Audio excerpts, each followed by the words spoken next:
everyone. Welcome to the show. And today we've got Tolec on the show. Tolec, cheers for connecting, mate. Oh, my pleasure. It's great to be here. Thank you, Peter. No worries, no worries. Now, you're someone that's stirred up a bit of interest. I've had a lot of people contact me to try and get you on the show, and I've been blessed with that opportunity. In saying that, would you like to explain, I guess, give a brief overview of who Tolec is? Sure. Um, I'm first of all, I'm an Earth person. I'm living an Earth human life. I had a 17-year career in the healthcare software industry, in marketing and finance and operations, later in management. Then I spent a little bit of time in venture capital, and then I went into international banking. I was there for about 12 years, and primarily in operations. Also as a high-end sort of like senior client liaison. Mm-hmm. I will tell you and everybody else, I'm glad I'm out of that industry. I have never in my life seen so much fraud and corruption at the highest levels of banking. And the more money that's involved, the So more was that something you personally witnessed, a lot of the corruption? um uh, witness. I don't know if witness is the right word, but I'll give you an example. Excuse me. I remember a situation with the asset management firm I was with, and we were the client had, I don't know, probably 115 million, and he wanted to commit about 35 million with us, and he chose to move some of his money from a Spanish bank, which I won't name right now, and he was going to place it with one of the correspondent banks that we use. And I consider myself a pretty intelligent guy. I'm fluent in English, and I'm pretty good with Spanish, maybe a 7 out of 10, but I prepared myself before making this phone call. And so I called the vice president of the bank in Spain, and we spoke in Spanish and in English. And she basically said, "No, we're not doing it." I said, "Excuse me? This client has money all over the place. The money that we're looking to move is only about a third of what he's got in your bank. And you need to do what's necessary. You know, the client has already talked to you. He's already provided instructions." And she said, "We're not doing it." I then said, "Okay, I said, our asset management firm is going to report your bank to the central bank of the EU. First of all, we'll go to the Bank of Spain, and then the central bank of the EU." And she said, "Go ahead. We don't care." I was astounded at that kind of arrogance. And they can't do it, and they won't do it, because if somebody has had 35 million or 15 million or even, I don't know, 10 million in somebody's bank for a while, that bank has taken um, temporary ownership of it. They've let it out and leveraged it into different investment facilities, and it's likely leveraged at 20 to 1 or 30 to 1 or whatever it is. And if somebody were to force the issue and make them pull that 30 or 35 million out of their bank, they would have to go find some money to replace it, because you just can't. It's all entwined. It's like an octopus with tentacles. And they're like, "We're not doing it." And she didn't care that System set up. it was, and that's just one. I had a number of experiences where we dealt with JP Morgan, HSBC, Credit Suisse, and on and on and on. And it was stall, aggravations, headaches, tension, stall, lies, stall, lies, all the time. All the time. I don't miss it at all. So how did you end up getting out of it and doing what you're doing now? How did all this come into fruition? It's actually the question is timely, and how it happened was timely. I was the asset management firm that I was working for, the investors came to the management team that was in place before I got there, and they said, we've provided as much money as we're going to provide to you guys. We've been doing it for 9 years. You haven't provided us with the kind of returns that we want.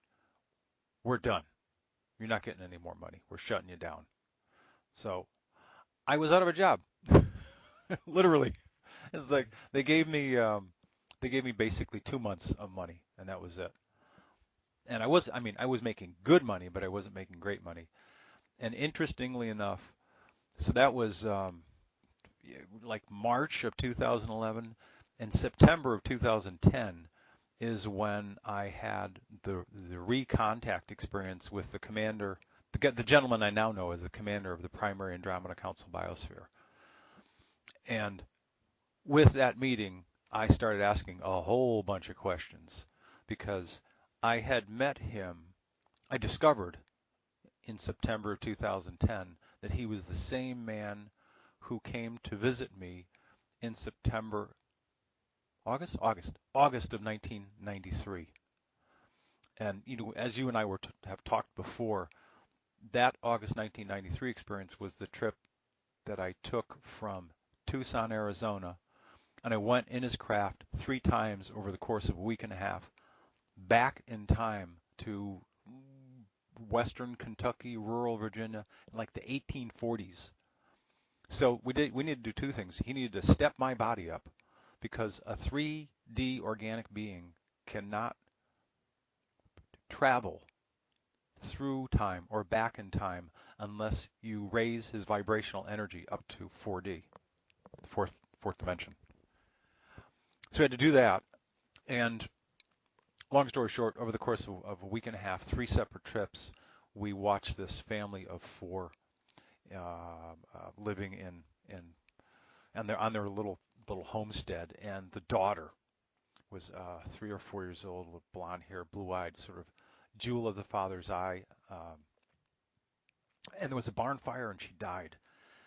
And I asked this gentleman, the commander of this biosphere, who I just knew to be a man that I knew. I didn't know why I knew him, but I knew him at the time. I recognized him as soon as I saw him. I said, out of all the possible experiences, why would you have me see this one? And he said there are 2 reasons. One, genetically, this family is related to you, to your earth physicality. The second and more important is the fact that at some future point in Earth's history, there are going to be a lot of changes going on. We as 4th dimensional humans don't experience death. When we feel like we've had enough experiences of the 4th and we're ready to go to the 5th, we simply make a choice to become 5th dimensional beings. There is no death at all. 2 is because all of you on Earth live 3D organic lives, the breadth of your experiences is much higher and steeper and lower and deeper than we experience. And you also experience the intense feelings of loss and grief that comes with what you call death.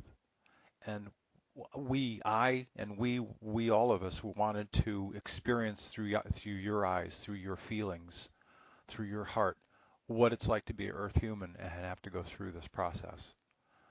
They didn't tamper with anything. What we did was we went back through time 3 times, and we were watching this family from a viewport in his craft up in space, kind of thing. So it was an intense experience. So what I learned was in 2010 when he contacted me again, I recognized him. I'm like, oh, you're the guy from 1993. I've got some questions for you. And that's how all of this started. And then many months later, I think it was the last week of April 2011 is when I created and published the Andromeda Council website, and it went live. And then I had my first formal interview, I think it was in late August of 2011. And my life has been changed ever since.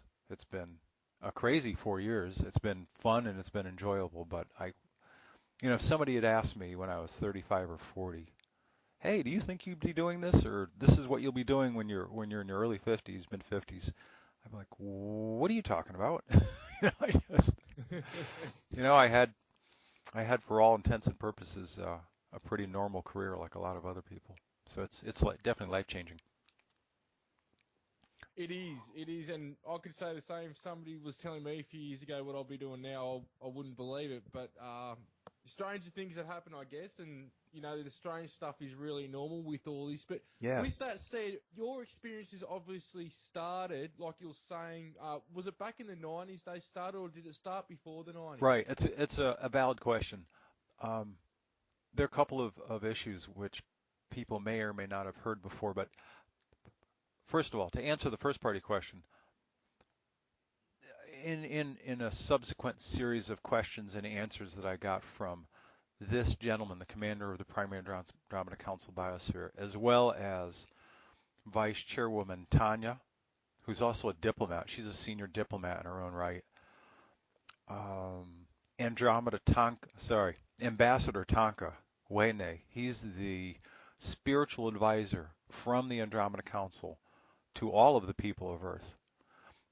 And there's some other people I've talked to, but I learned that they had been contacting me and communicating with me since age 5. I also learned from them that the original soul that was in this body left at about a year and 2 or 3 months, something like that. So Apparently, you would be a walk-in yeah, there? and I just learned this recently. I would be a walk-in. I had some kind of mini death of this body. If you talk to my mom, she would say, "Oh yeah, you were really sickly and you were a weak little kid, and I had to love you and nurse you and help you grow up to be a strong young man." But apparently, I went through some kind of mini death, and the soul that was originally in this body left at about a year and 2 months, a year and 3 months, and this same soul and this personality that animates this body that I'm in today has been here since 1 year and 2 or 3 months. Uh, Consistent with that information is what I learned in subsequent conversations with this gentleman, the commander, and others of them, is that he's originally from the planet Dakota, which is one of 4 planets that revolves around the star Tegeta in the open star cluster called the Pleiades, also known as the Pleiades constellation. Um, his wife is from Dakota. Tonka is also from Dakota, the ambassador Tonka. So, and there are others, but as is known around the universe, the people of the Pleiades, and this is just people from one star system, the people of the Pleiades play a special role in different organizations, and they hold some kind of special status with the Andromeda Council. And they know me. They know me because that soul that came to animate this body at a year and 2 or 3 months, that soul is originally from planet Dakota. So I know these people. They know me. I've lived up in the Andromeda Council biosphere and worked for years and years and years. And surprise, guess what? You're going back to Earth. I'm like, no, I don't want to. Do I really have to go? Yeah, you got to go back. No, not again. They're crazy down there. They all kill each other. Yeah, but it's a special time. You got to go back. All right. So here I am. I agree. And look, this is funny because we've hardly spoken, and I've got similar experiences. I've got past life or future life recollection of the Pleiades. I've got connections to Andromeda and Sirius and also Orion. Ah, So this is funny what you're saying, and um,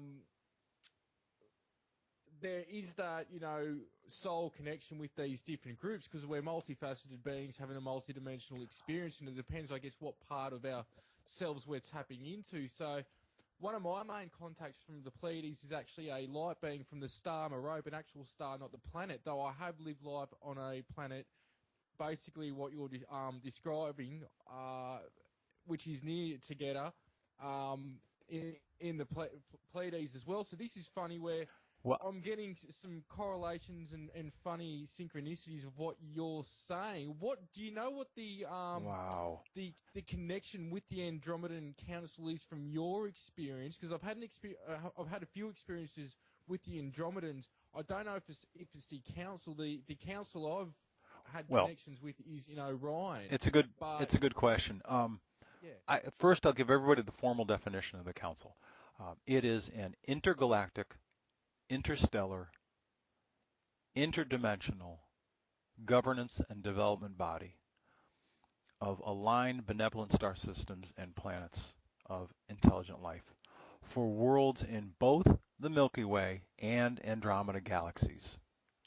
And so the best way to think of it is sort of like an interdimensional, interplanetary, deep space United Nations Hmm. for worlds in both the Milky Way galaxy as well as the Andromeda galaxy. As an example, my good friend Mark Kimmel, his soul essence is originally from a planet in the Andromeda galaxy. Conversely, my soul essence is from a planet revolving the Taygeta star system in the Pleiades. So I'm what somebody would call Pleiadian, just because the planet I come from is from Taygeta. There are three other planets. There's Vela, Vela, Pyra, Pyra. Those two are bigger than Dakote. And the smallest planet is Era. And Era is the planet where Semjase, and for everybody who's ever researched or been interested in the Billy Meyer story, Semjase simply means star woman. That's all it means. She is from the planet Era, Erra, which revolves around the Taygeta star system. If you see people from the planet Dakote, they all look like tall, dark-haired, good-looking Native American men and women. And the reason for that is that approximately 50,000 years ago, a bunch of their people in a colonization effort decided to purposefully leave Dakote, explore Earth, and settle here, and they did. And those people, I think they originally arrived in what people would consider to be the South Pacific. Some people would call it Lemuria. They migrated when all the Earth changes were happening. They went up across Asia. They came across what people would call the Bering Strait. They arrived in the Pacific Northwest. They are essentially the people known in what we call the United States today. They are the Dakota, Lakota, Nakota, Comanche, Apache, Hopi, and the list goes on and on. They're predominantly all of the Western Native Americans in the U.S. Those are the great grandchildren of the people from the planet Dakota. It's a fascinating story. I was astounded to learn that that's where my That people is, come from. and with the original people, the Aboriginals, also known as the original people here in Australia, they've got huge connections going to the Pleiades as well. Ah, I'm actually going to talk to one of the elders later today, but there is a huge connection, and what they're finding now scientifically too through Stephen and Evan Strong, who I've also done shows with, that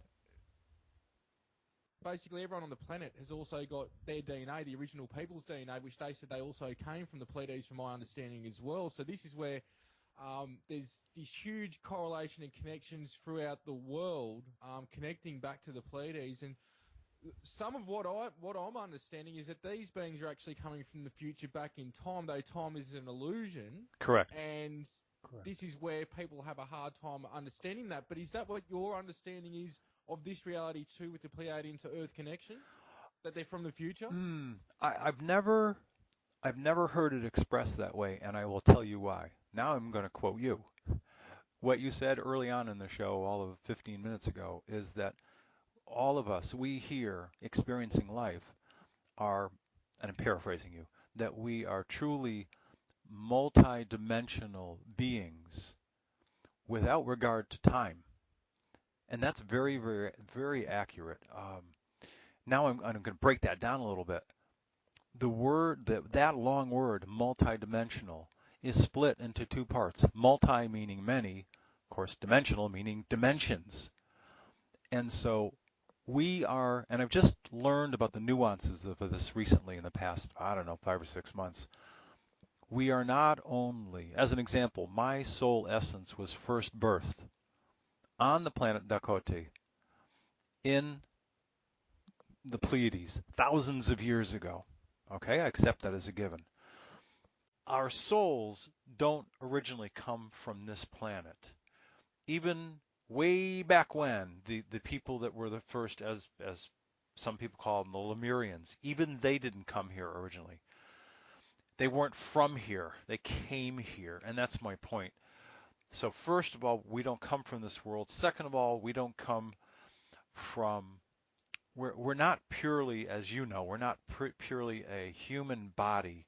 We are predominantly a soul animating a human body.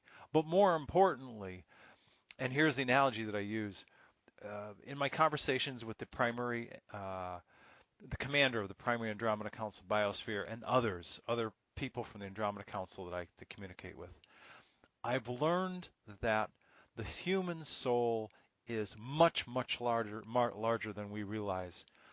Think of it as, here's my analogy, like a 24-slice extra large pizza. Pretty big.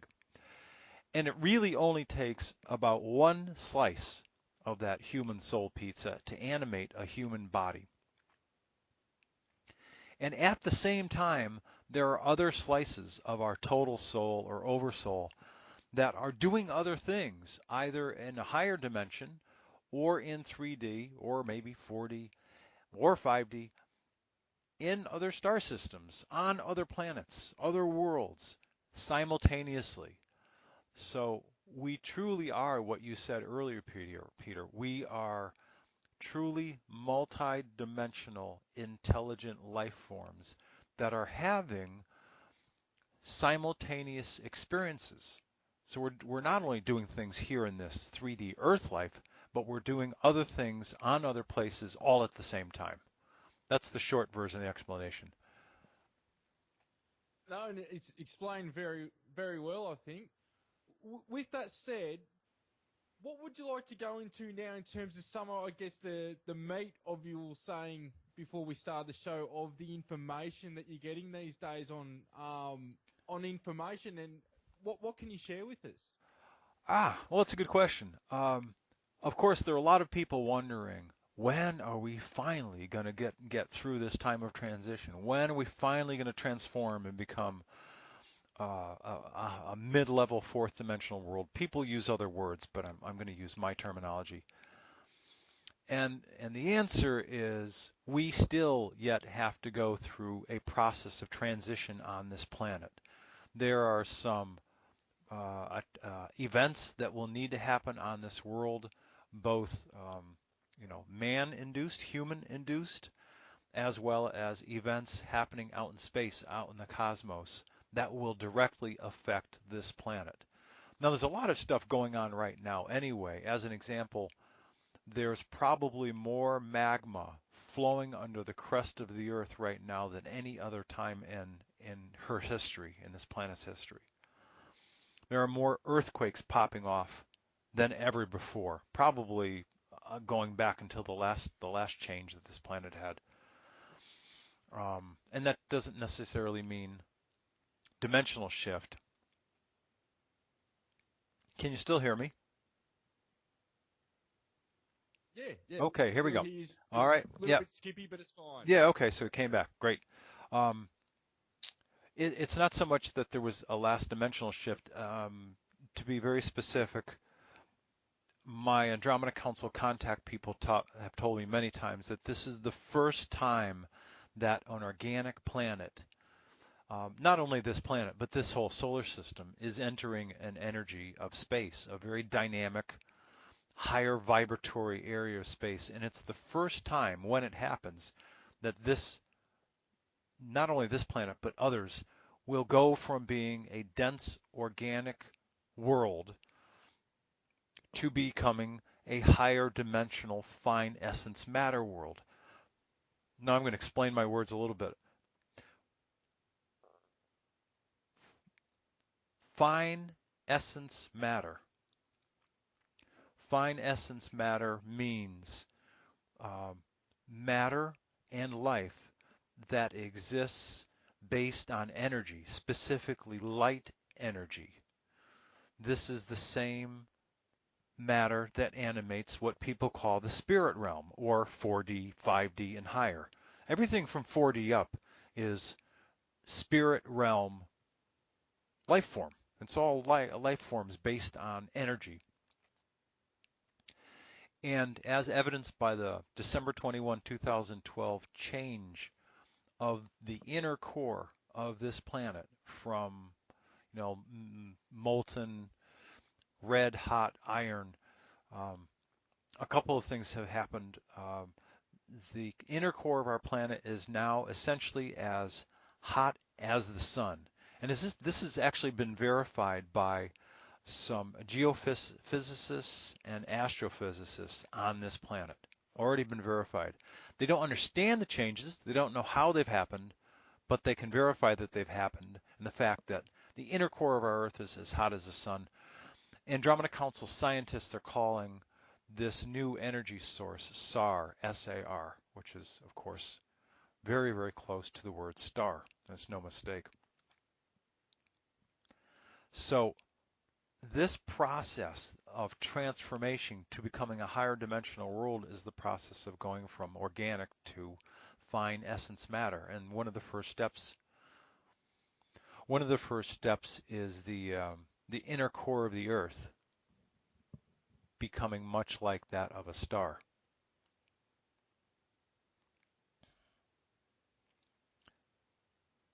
Peter, can you still hear me? Yeah, mate. Yep. Okay, great. Still hear you.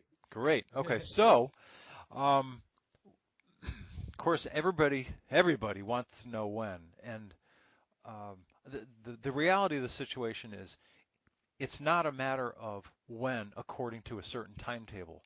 It's a matter of what Earth human events, what Earth events that are geomagnetic, geotectonic, that are driven by events happening in the cosmos. When there's a peak of all of these events that have yet to happen, at that peak, at the peak of all of these events, that is when the transformation of this world to a higher dimension will take place. And only at the peak of those events is when the change from an organic Earth to a higher dimensional Earth will take place.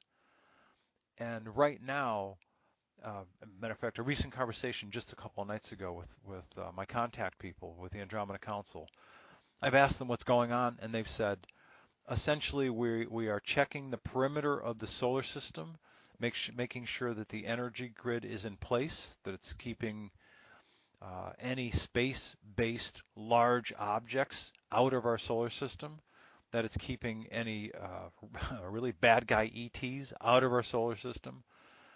And they are simply being patient and waiting for the necessary events to come into play for our planet to go through the transition process and then the transformation process for it to become a higher dimensional world.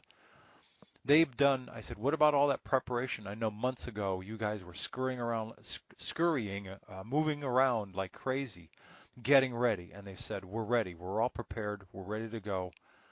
Now things have to gel. They have to happen on your planet first. And that was a conversation that just happened a couple of nights ago. So I guess from a things happening perspective, we must be getting closer because we've got more earthquakes popping off. There are certainly more volcanoes popping in your corner of the world. There's a lot going on dynamically on this planet right now. So that's kind of an update in terms of what's going on right now. Definitely, and from one of my contacts, it's been similar information that where we are in galactic plane right now, this is the energetic effects with the Earth changes, and it's not just happening on Earth, it's happening on all the planetary bodies within the solar system where there's just slightly heating up, but it's because the energy is making the tectonic plates and everything move, Yes. And everything's aggravated through the energetic changes. Yes, absolutely. As a matter of fact, In 1997, I'm learning this information from pretty typically three of my five Andromeda Council contact people. That's where I get information. And of course, I do some intuitive wandering around on the web from time to time, and I learned, probably within the past year and a half, that there was a report that was originally provided. I saw an iteration of it in 2010, and then I saw what I thought was the original in 2002. In 1997, there was a report provided by the Russian Academy of Sciences, and they said back then that this solar system was entering a very busy, higher energy, higher magnetic area of space. And not only was planet Earth changing, now this is 1997 when this report was written. Not only was the planet Earth changing, but they were measuring increases in luminosity, magnetics, storms, just plain old storms, the certain resonance. Like on planet Earth, we have something called the Schumann resonance. There were about 5 or 6 different categories that they were able to measure based on every single planet in the solar system. Mars, Pluto, Jupiter, Saturn, all of them are registering increases in all the things I mentioned, including heat. They're warming. They're all warming up. When we were kids, well, at least when I was a kid, the photos that we saw of Mars had southern and northern polar ice caps. Those ice caps are diminished severely. There's almost nothing left of them. So we have, even on Earth, a set of very well accredited scientists that are saying, that started to say back in 1997, this, not only is this planet changing, but all of the planets in the solar system are changing. And I found that an amazing piece of confirmatory information. And people, if people get on the web and they key in, like to Bing or Google, 1997 report, Russian Academy of National Sciences, planetary report, something like that. It'll come up for them. They'll be able to read it themselves. It was amazing. It definitely is, and it's just correlating confirmation Right. on different levels. People can do with it what they may, but for people like us, when we come across this type of information, it's just correlating on another level with what we're experiencing and being told, and getting out there as well. With that said, Yes. what other beings are you working with, or that works with the Andromeda Council? Because obviously there's a conglomerate type situation where they work in sync, from my understanding, with what I've experienced. But are you able to go into any of that sort of information? Yeah, I can share a little bit of insight. As an example, Good ETXSG, also known today as Corey Good, he's been doing his thing for a while, but he's been very busy since March of this year, doing a lot of collaborative work with David Wilcock, releasing a lot of information, especially about something called either the Sphere Being Alliance or the Sphere Alliance. I can state categorically, at least based on what my people are saying, and we've got the council, the Andromeda Council, actually known in deep space. It's known in deep space as the Galactic Council. We know it here on Earth as the Andromeda Council, but when they're doing their thing with other planets, and there are ambassadors and diplomats and delegates, they know them simply as the Galactic Council. They represent about 50% of the membership of what Corey calls the Sphere Alliance. As a matter of fact, there are 3 Andromeda Council biospheres that are very close to, in and around, protecting Earth space. And the other 9 are pretty much ringing the solar system and part of an overall grid network, providing I guess the best thing you could call it is an energy shield, an energy grid, a force field maybe. And it kind of looks, they were showing it to me, it kind of looks like if you looked, if you're way outside of the solar system, interestingly enough, looking at this solar system and you're outside seeing it, the energy grid would actually kind of look like the shape of a Pleiadian scout craft, what people typically call a UFO. It's sort of like, It'd be the Taurus field. well, it's kind of, it looks kind of like a plate upside down on top of a plate right side up. Literally, a plate that you'd Yeah. eat off of with the natural curves to it. And they showed it to me. I said, this is kind of what it looks like. I'm like, wow.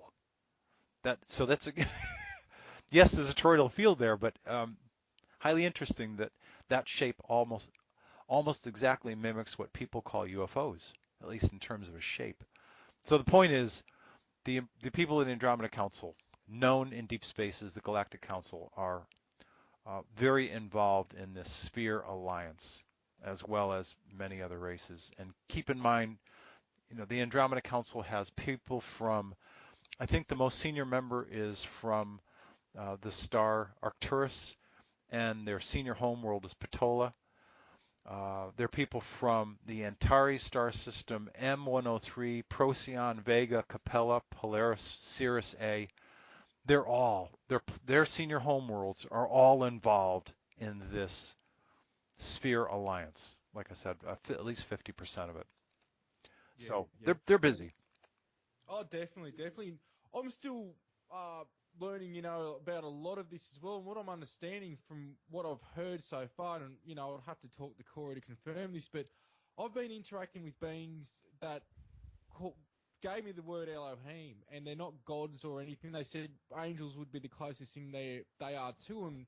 When I've interacted with them, they go from blue spears about the size of your fist baseball to 7-foot light beings that are sometimes whitish in colour, sometimes a light blue colour, and sometimes rainbow. And I'm thinking these may be the same beings as the avians, because I think the avians is just a projection. That bird type being is a projection of what these beings' true nature is. Which, Hi. it goes into the spear type thing, which is what I've been interacting with. And I think that these beings don't care what they're called. They're just giving humans, while we're in a human form, a reference due to us thinking linear, needing to label things to get information out. So I'm thinking these are all sort of the same type of thing. Yeah, as an example, when people talk about seeing orbs of light, whether they're sparkling colors, whether they're blue or green, pretty typically, most times that people are seeing orbs, whether they're the size of a baseball, a softball, a basketball, a sacquetball, pretty typically they're simply higher dimensional beings that have shrunk themselves down to a small ball shape for the convenience of travel. They just take their large form and they shrink it down. It's a convenient, easy way to travel. And I know that people, at least from the fifth level, mid-level 5D, can do that easily, and they do it all throughout the solar system. Very, very easy. And the other thing, the other thing to note is higher dimensional beings, whether they're 4D or 5D, they can, focusing their energy, manifest a form. They can make it look like a humanoid, a bird-looking humanoid form. They can make it look like anything that they want to. They just can. Definitely. They just can. Now the people from the planet Dakota, they look the way they do because when they were originally organic people, that's how they looked. They looked like the people that look like Native Americans throughout the western U.S. today. Back on the planet Dakota, when they were still organic in 3D, that's the way they looked. So they choose to project that same look now as, I think they're like 5.3. If they're like 10 or 12 levels of each dimension, they're like 5.3, I think is where they're at. So absolutely, higher dimensional people can manifest themselves into almost anything, including a little teeny ball or a bigger ball. And they just scoot around wherever they want to go. And moreover, pretty typically at mid-level 5D and up, a lot of them work in groups what people might call soul groups. Yeah. Pretty typical. And they might come to Earth or any other place and observe for certain sociological reasons, scientific reasons. I mean, the reasons are myriad, but that's where the concept of soul group really comes from, is that people who have like-minded interests just simply to start to work together.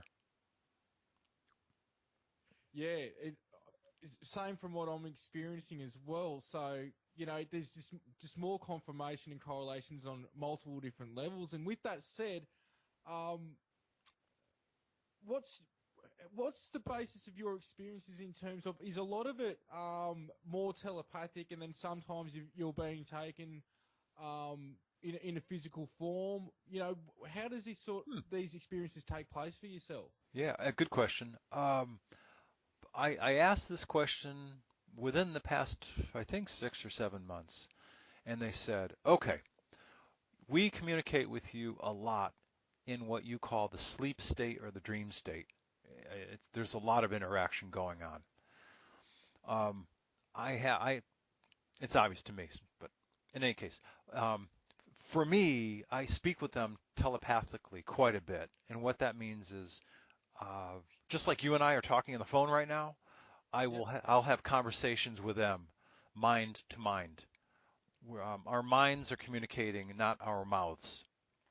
Yeah. They show me a lot of snapshot images. They show me what could be considered like video shorts, that maybe run 30 seconds, 45 seconds, a minute and a half. Other times, my physical body will be sleeping, and my spirit essence, that pizza slice that operates this body, will leave planet and go up on the Andromeda Council biosphere, and I'll work for 2 weeks, 3 weeks, 4 weeks, whatever, or 3 or 4 days, and I'll come back, of course, before I wake up in the morning. Sometimes I'm gone like 16 or 18 minutes or 24 minutes, and I'll be gone 3 or 4 days. When you get to the higher dimensions, and actually this question is a really good segue to this story. I had this conversation with the commander of the primary Andromeda Council biosphere, and I had said, I've been a student of time for quite a while in past generations, and I'm really trying to wrap my head around this concept and have a better understanding from a comparison standpoint. And he said, okay. So I said, you've told me that I've been coming down to this planet. We know that there were a lot of souls that have come from a lot of different star systems and planets that have been coming to this planet for about 100,000 years. He said, yes, that's correct. And you said to me, because I asked them, you said to me that I've been coming to this planet for about 75,000 years and that I needed some additional training. Like, yeah, okay. So we get that one straightened out. So I've been coming here for 75,000 years. And you also tell me that I've been living and working with you and your people on the Andromeda Council biosphere for a long, long, long time, many, many years. Not from my perspective, and here's the question, not from my perspective, but from your perspective, all of you that know me up on the Andromeda Council biosphere, you tell me, using an Earth time reference, that I've been traveling and living Earth lives for about 75,000 years. Like, yes, that's correct. Okay, so from your perspective, up in the Andromeda Council biosphere, how long does it feel like to you guys that I've been gone? And he paused and he said, using Earth language? I said, yes, give it to me in Earth terms. He said, about a year and a half, kind of like you've been on a year and a half business trip. And I went, what? I was speechless. I could not even form my next statement after I heard that. I was blown away. I tell that story because I think it's one of the few times that anybody is able to articulate the difference between an Earth life. So the slice of that soul, that one pizza slice, enters the woman's body when the child is, I don't know, 8 months and a week, or maybe 7.5 months. the child gets sentience and intelligence. The child's born through the birth canal, and he or she lives a life that is sometimes 35, 65, 57, 52, sometimes 12. All sorts of things happen. But let's say that average Earth human life is 72, 74, 75 years. It's fascinating stuff on that point. Because it is different, the human existence, compared to the existence, in the other realms. Completely different. And here's the comparison. When a 4D or 5D person says, I'm ready, I've had enough experiences, and typically it's like the way we would calculate time, for them it's like 7,000 or 8,000 years, that kind of duration. And I go, I'm ready. I'm ready to become a 6-dimensional person.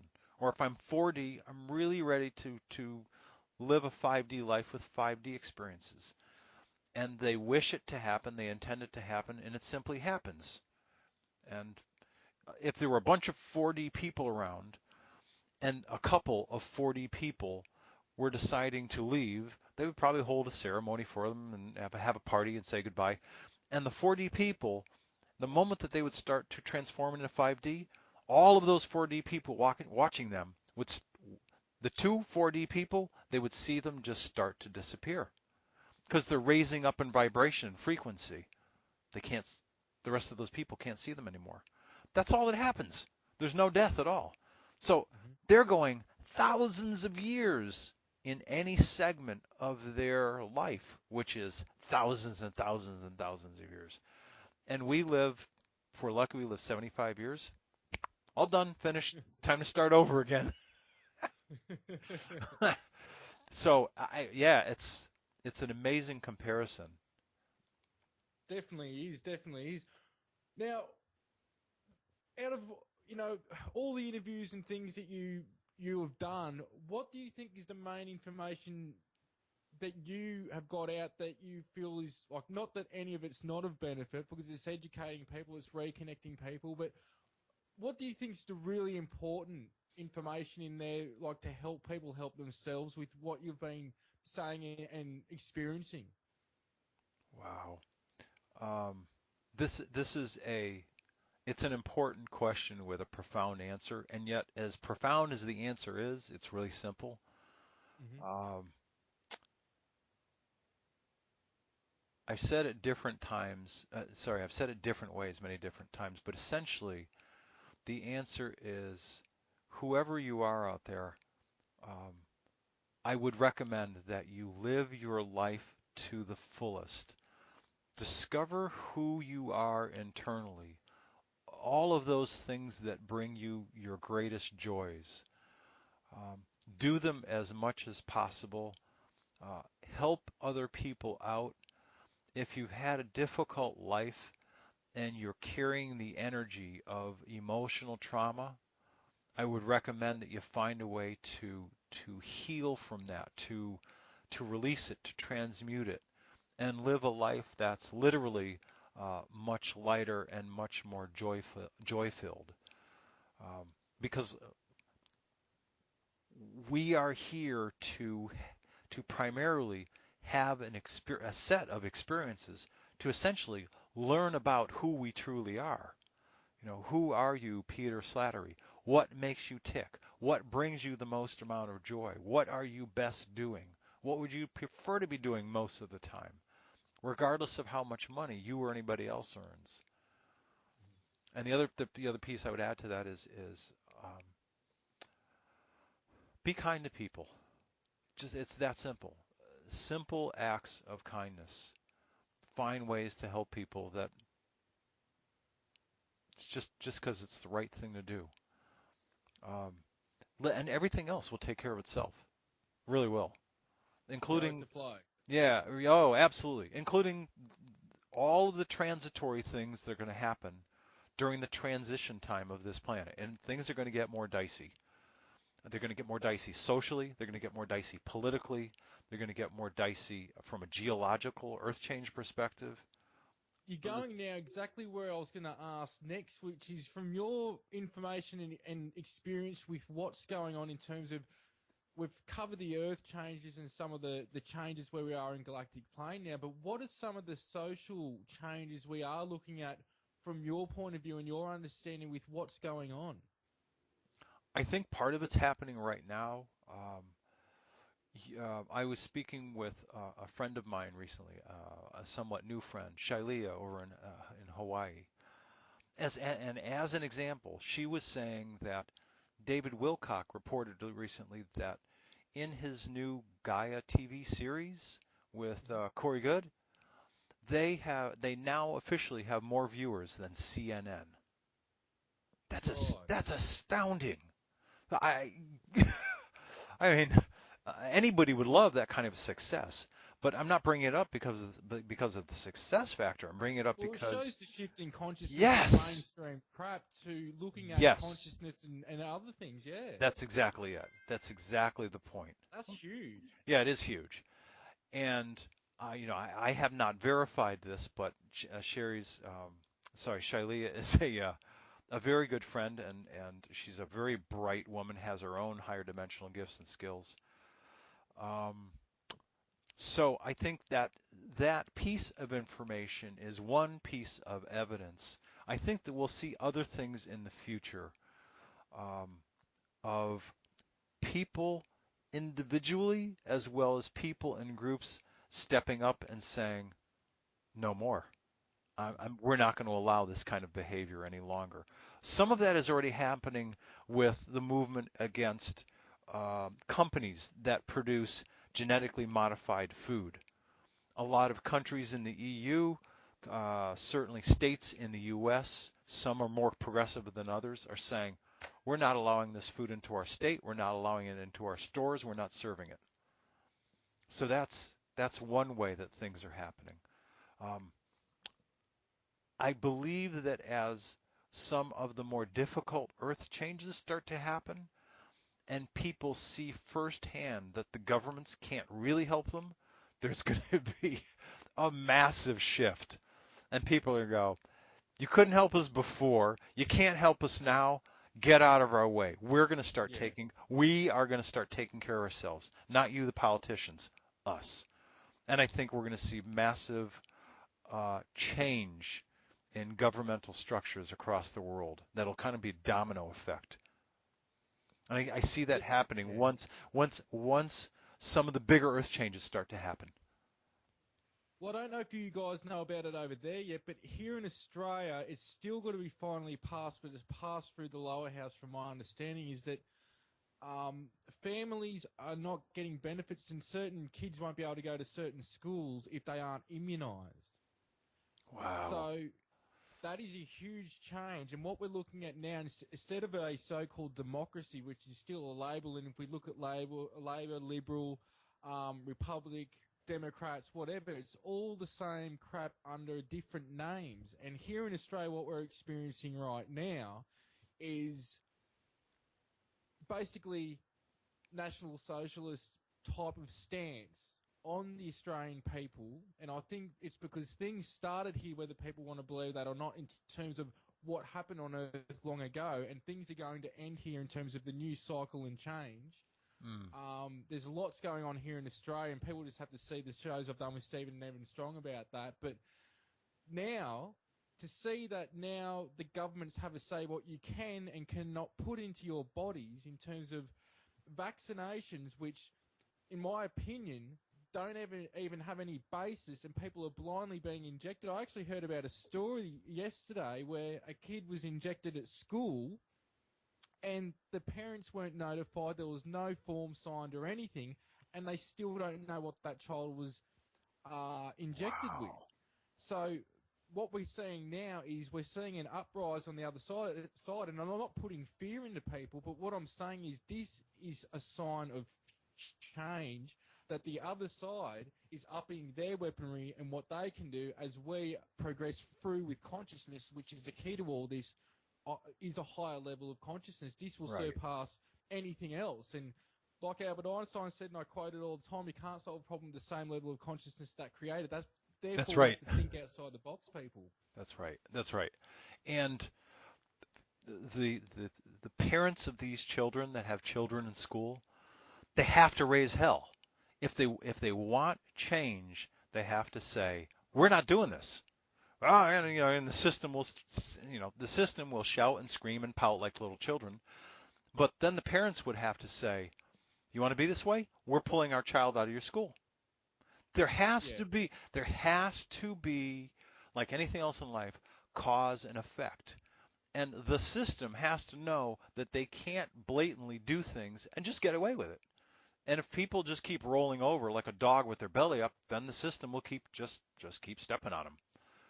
Well, this is the thing, it's for the kids and their kids and so forth, that if we don't stand up and do something now, it's going to be so bad that by the time we've had enough, we won't be able to do anything. And we're very lucky that my partner's 3 children haven't been immunised. And it's funny because we see so many of our friends and our family's kids that they're sick all the time, but these kids seem to be sick once in a blue moon. So, we're in a situation where we're not putting up with it, and the school, luckily the kids were in there before this was put in, but there's, so many people that need government benefits out there that if their kids aren't immunised, they're not going to get it, and apparently they're going to try and put this on the adults as well. They're trying to make a immunised system for adults as well, so it's just time for people to up the ante on their end and start working around the government rather than with it, because what we're doing as a collective ain't working. I was in a very fun, lighthearted conversation after a meeting of a bunch of us in Tucson. About 2.5 years ago. It was an August meeting. Bob Dean was sitting there. Jim Nichols, a bunch of other people. Long story short, there was a young woman sitting next to me. She was probably 28 or so, and she was a young mother. And we were talking about her experience, and she said that she was in the hospital, and they tried to force her to give the child what we call in this country a social security number during the process prior to leading up to the birth. Now, she had done everything natural prior to that point. They were trying to force her to give this child a social security number. So before the process went any further, apparently the nurse or whoever it was went to get the administrator. The woman left the hospital. She never came back. She's like, I'm not going to be controlled by the system. And to this day, her child still does not have a social security number. He's like, basically giving them a serial number and owning them. That's right. Yes. Yeah. Mm. Yeah, it's bad. Bad. It's definitely a sad situation, but, like you said, it's just people have got to stand up and do something about it. And this is where, again, it's not the fear of God scenario, but what it is being aware of things going on throughout the world. A few months ago I said, no, that's not going to happen, and still it hasn't fully been passed, but it looks like it's going to be, and therefore, well, these are things where, around the world, I think in America you're not even allowed to capture your rainwater, are you, in certain states? I've never heard that. That's that's pretty draconian. Wow. Yeah, that's what we've heard over here. There's actually, I've seen articles and stuff on it. Now, whether it's exactly true or not, this is the thing where I always say I'm not sure 100% because I haven't got the time to investigate with how busy I am. But people can go and Google it and that out there, and apparently that's the situation in some areas. So this is where. Well, I can if somebody's saying it, I can see why. A good friend of mine has been a gardener of primarily of his own vegetables for years, and summertime last year, and this is in the desert Southwest, so we get our monsoon rains, and he walked outside, and one of his rain buckets, he looked down and he saw this kind of like oily, but worse than that, the sort of like milky white slick on top of this bucket of fresh rainwater. So I went, that doesn't look right. Now keep in mind, this bucket is not sitting out under some old tin shed. It doesn't have water that's dripping into the bucket. It's a bucket that's out in the open with some other buckets. And matter of fact, all these buckets had this milky, looking, slicky rainwater. Make a long story short, he captured it in a vial. He has a buddy who works at a local university. He sent it for analysis, and his friend, we'll call his friend Philip. He goes, so Philip at the university says, "Where'd you get this?" He said, "Oh, it was just out my backyard." He said, "Okay, you want to tell me what it is?" He said, "No, it's just rainwater. Would you take a look at it?" He goes, "Yeah, sure." So he looks at it. Barium, strontium, aluminum, all sorts of other heavy metals. God. And guess what? This guy lives in Arizona, and he lives in an area that is heavily chemtrailed. Yep. So sometime, sooner rather than later, and I know our higher dimensional friends are taking care and negating some of the cause and effects of that, but sometime sooner or later, the people that are doing this chemtrail spraying have got to be caught, and they've got to be brought up in some kind of war crimes tribunal. Because Definitely, and I think people should go and watch something called "What in the World Are They Spraying?" I saw that not too long ago, and I think it was a pretty well put together documentary with, some of the scientific evidence backing up that this is a real reality. oh yeah, it's really happening. I happened to be walking outside later that summer, so I was talking to this buddy of mine, and this was like early June, and I was doing some work at a nursery. And so we visited from time to time, and I happened to be out there like about 1:30 in the afternoon, about 2 months later. And it was just before, and it seems that these chemtrail things happen just before a front comes in and rains. They know exactly when they're spraying. Yep. And they had sprayed between like 9:30, 10 in the morning until about, I don't know, 1 in the afternoon. And it was the first time I'd ever had a cause and effect. My eyes were burning.